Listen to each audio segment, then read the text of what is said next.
Well, good morning, everybody, and thank you for coming, and welcome to Illinois DOGE. My name is Chris Miller. I'm the chairman of the Illinois Freedom Caucus and also the state representative for the 101st District. You know, we're 18 days away from adjournment and likely to vote on the largest bloated budget in the history of Illinois at $55 billion plus. That's approximately 40% higher than it was 6 years ago when Governor Pritzker came into office. Far above, and another little fun fact, it's far above even the rate of inflation. Right now, we have no idea what's in the budget, and even most of the Democrats don't even know what's in the budget. If history repeats itself, which we can expect that history will repeat itself, there will be more taxpayer abuse, more spendocrats spending out of control money.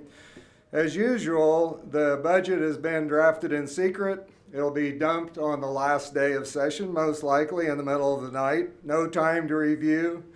And what we can expect is there'll be more taxes, more borrowing, more spending, more regulation. We need to make common sense common again when it comes to the budget. We need to return to a measure of reasonableness, and we need to turn to fiscal sanity when we approach this budget. Unfortunately, most of the time, at least in the past, that the media has been complicit. It's been business as usual, while the Governor Pritzker uses word salad games to explain this all away and how it's all going to be okay and all going to be better. So where does the money go? The money goes to non-governmental organizations, to social engineering projects, to Cadillac healthcare for illegals, and to DEI education that's failing our students. Today, we're here to identify programs and projects that have wasted over $1 billion, and that's the reason why Illinois DOGE has been created. In a little bit, we're going to hear from Representative Davis and Representative McLaughlin to give you a snapshot of a budget that outlines some real reforms. Wouldn't that be a novel idea? We need a full audit on the big ticket items, especially Medicaid, education, child care, preschools, to make sure that the people who are receiving this money actually qualify for them. And one thing that we do know is we've seen at the federal level that the deeper we dig, the uglier it all gets. And with that, I want to turn it over to Leader Halbrook. Thank you, Leader Chairman Miller. I'm Representative Brad Halbrook of the 107th District of Shelbyville. Today we're turning our attention to a staggering amount of taxpayer money, over $1 billion, that's being funneled into political connected non-government organizations or NGOs. This wasn't uncovered by government watchdogs, but concerned Illinoisans and Republican legislators that our grassroots effort we call DOGE, or the Department of Government Efficiency. Before we show you where the money's going, we need to ask one simple question. Why is government funding NGOs at all? First, there's no transparency. NGOs aren't subject to the Freedom of Information Act or FOIA. Taxpayers can't see how their money is being spent. Just last week, a lawsuit was filed because the state refused to release a contract detailing how much public money was being sent to specific groups. Second, the budget language is vague and on purpose. These grants are buried under broad terms with little or no detail. Lawmakers are being asked to approve funding without knowing how the money will be used or even who's getting it. Third, the human services budget has been hijacked. It used to mean helping seniors, helping single mothers, and people with disabilities. Now it's packed with programs for politically aligned groups offering vague services like parent mentoring, immigrant support, LGBTQ advocacy, and many are race or identity-based initiatives that serve political agendas, not real need. Fourth, this spending undermines real charity. Faith-based groups and private charities are being pushed aside while politically connected NGOs scoop up taxpayer dollars. The government is picking winners and losers and rewarding those who keep the majority party in power. Finally, there's a better way. We're not saying that all nonprofits are bad, but instead of blank checks to the politically favored groups, let's support people directly. Help families, the disabled, and others in need.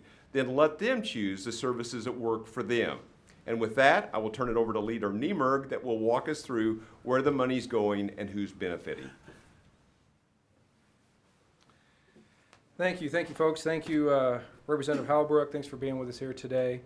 As Republican spokesman on the Immigration Committee, I want to discuss the irresponsible spending on illegal immigrants here in the state of Illinois. A recent report from the Auditor General confirms significant mismanagement in Governor Pritzker's taxpayer-funded, again guys, this is taxpayer-funded health care program for illegal immigrants, revealing fraudulent enrollees and spending which vastly exceeded projections, some to the tune of 300%. Instead of suspending these programs, the governor wants to continue this spending into this coming budget year. You've already heard a lot about NGOs already today, so let me give you a quick example of a non-governmental organization directly affecting the immigration issue. The Indo-American Center, we have some flyers here, some boards here. This organization exists to, and I quote, this is their mission statement, emphasize the importance of civic engagement in the form of voting, census participation, and advocacy in the immigration communities, regardless of their immigration status. This mission statement directly contradicts federal law and comes at, again, the taxpayer expense. This is a disgrace and a prime example of what should be cut in this year's budget. The state of Illinois has spent billions, $3.2 billion. We're looking at a $3.2 billion deficit hole, all because of the illegal immigration issue. That never should have happened. But the hard reality is that much of this money is long gone. The choice we have to make is, are we going to stop the flow in a year where we have yet another tight budget due to the Democrat overspending? We should put Illinois citizens first, not illegal immigrants. And if you look here, fiscal year 24, state budget, $6.755 million in commitments. Fiscal year 25, $4.55 million in commitments. So it's something we drastically need to look at. Now, next, I'd like to introduce Representative Wilhour. Thank you. Thank you, guys. State Representative Blaine Wilhour. I just want you guys to look at this stuff. Look at this stuff and, listen to these guys. Listen to all this going on and all that money being spent, and sit here and tell me that Illinois has a revenue problem. Clearly doesn't. We don't have a money problem. We've got a focus problem. We've got a priorities problem. We got too many heads in the trough that care more about their own little programs than they do the working folks in this state they're just doing their best to try to get by. I came in here in 2019, and J.B. Pritzker did it at the same time. And J.B. Pritzker has increased spending by, I think, $17 billion, which, like Representative Miller says, is about 40%. And, the question that you guys need to be asking, has anybody's quality of life really increased with all that spending, with all these programs, and with all that time? I don't think so, not unless you're an illegal immigrant.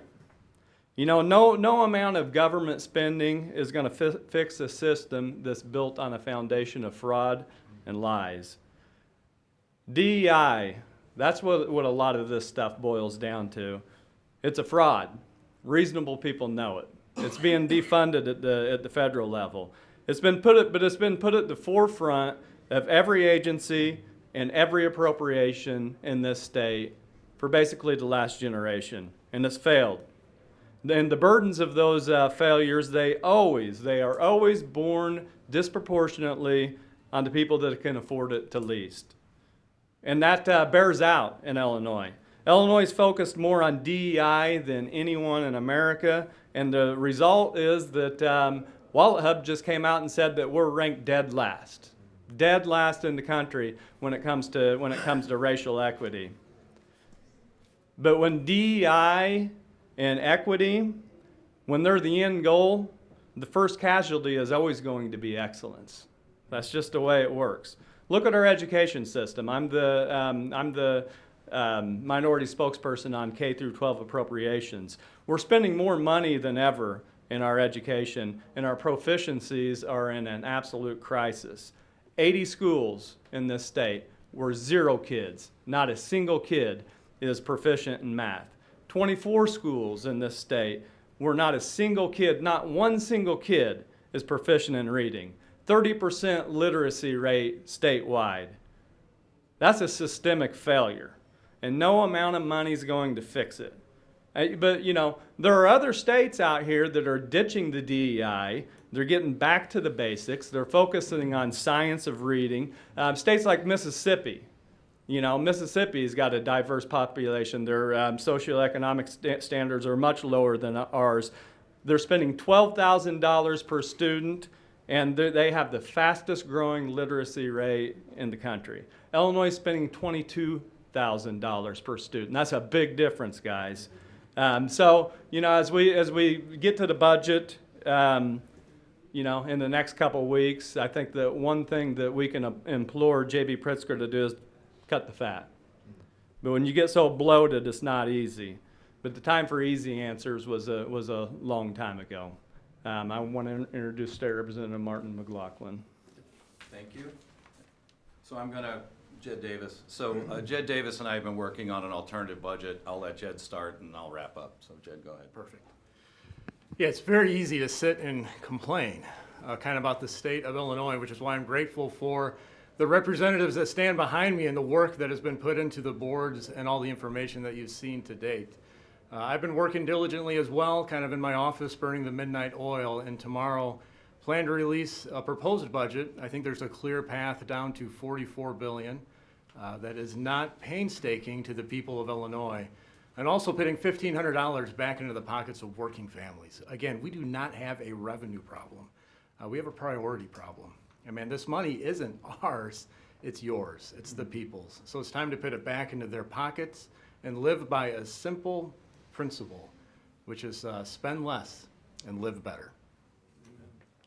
Thank you. So I'm State Representative Martin McLaughlin, a little bit north of my friends here behind me. I've got Cook County, Kane County, Lake, and McHenry. What I've witnessed here in the past 5 years as a small business owner is the level of money malfeasance that we're looking at here and describing. It boggles the mind. The type of excuses in accounting that are used down here would put any private sector CFO or accountant in prison. We're once again discussing where we're going to get the last minute billions of dollars of, and I love this, revenue enhancements, or as I call it, demsplaining for tax increases. It's a lot like mansplaining, but only worse for everyone. Big secret, guys, the budget hasn't been balanced for years. I wish the media would understand the difference between spending and balanced. If the governor next year decided to spend $100 billion and taxed us for that, guess what, guys? That would be, in his term, balanced.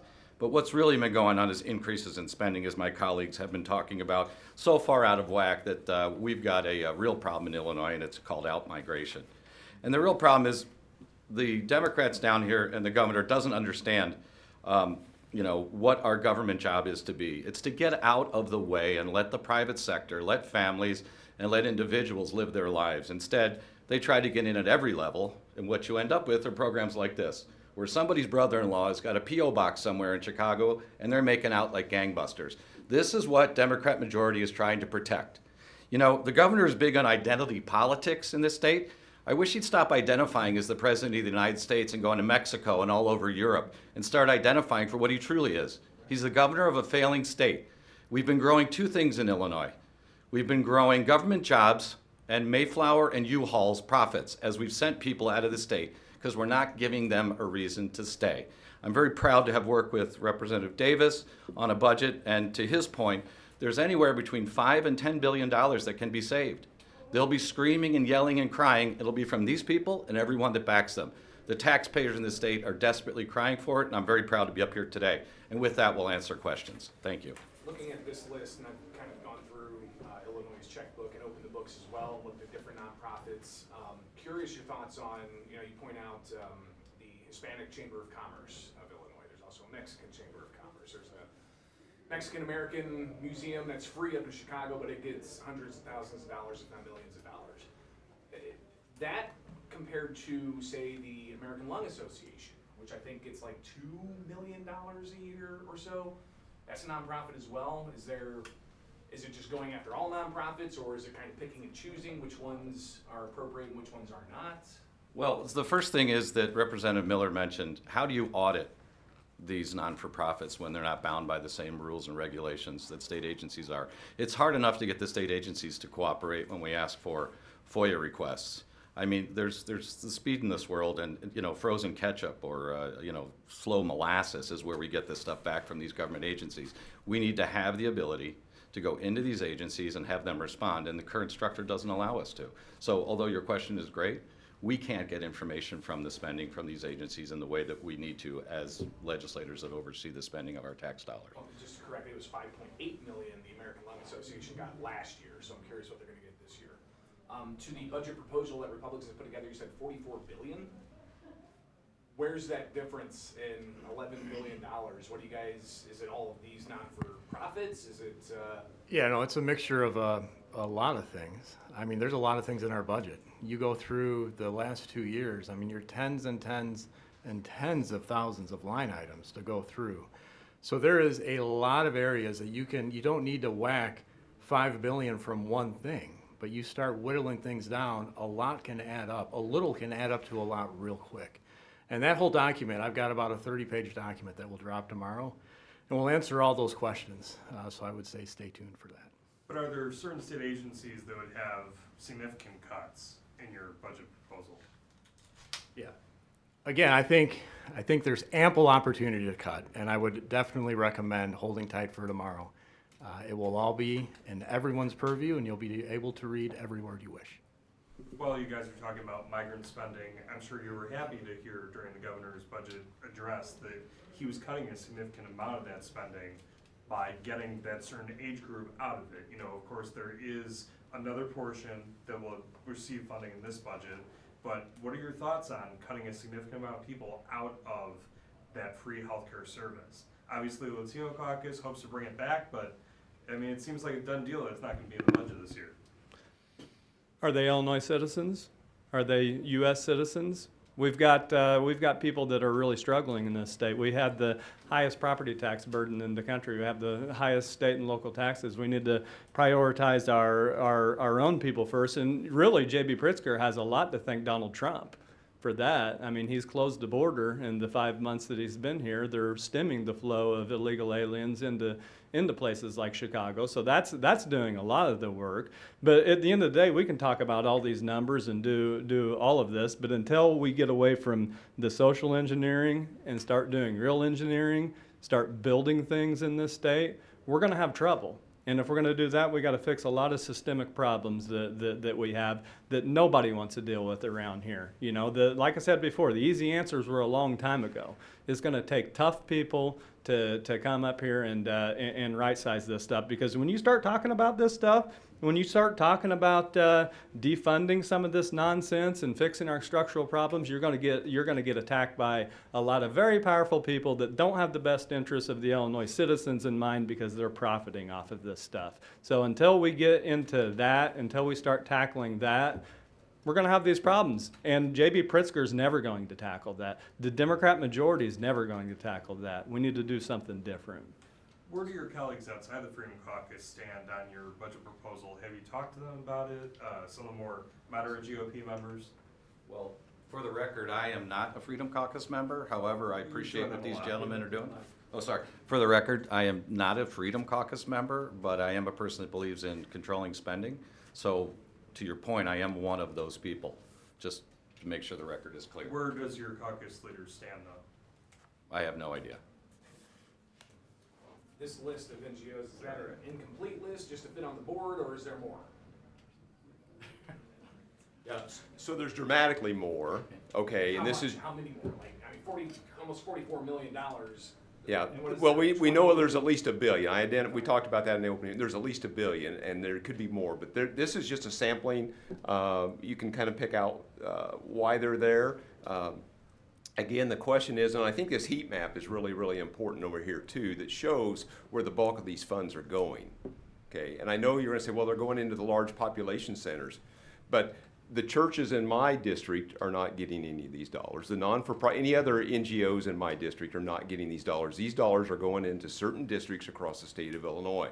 And I think this is what's interesting is this slide here talks about the Indo-American Center, right? And so at the top, it talks about one particular line item, how it's in the budget, but you've got to go through, pull this stuff all out, put it on a spreadsheet, do the alphabetical search, and then you find out that they're receiving $14 million in total.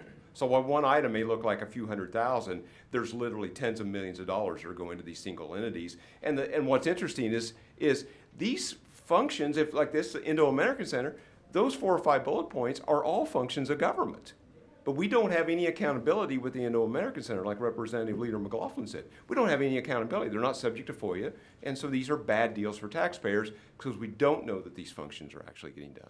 This kind of makes me reflect on the Neighborhood Recovery Initiative. Do you guys remember that from Correct. the Cohen administration? Right. It was like right before an election, money was going out to local nonprofit violence interruption groups, but then, you know, find out bloated salaries and a whole host of other things.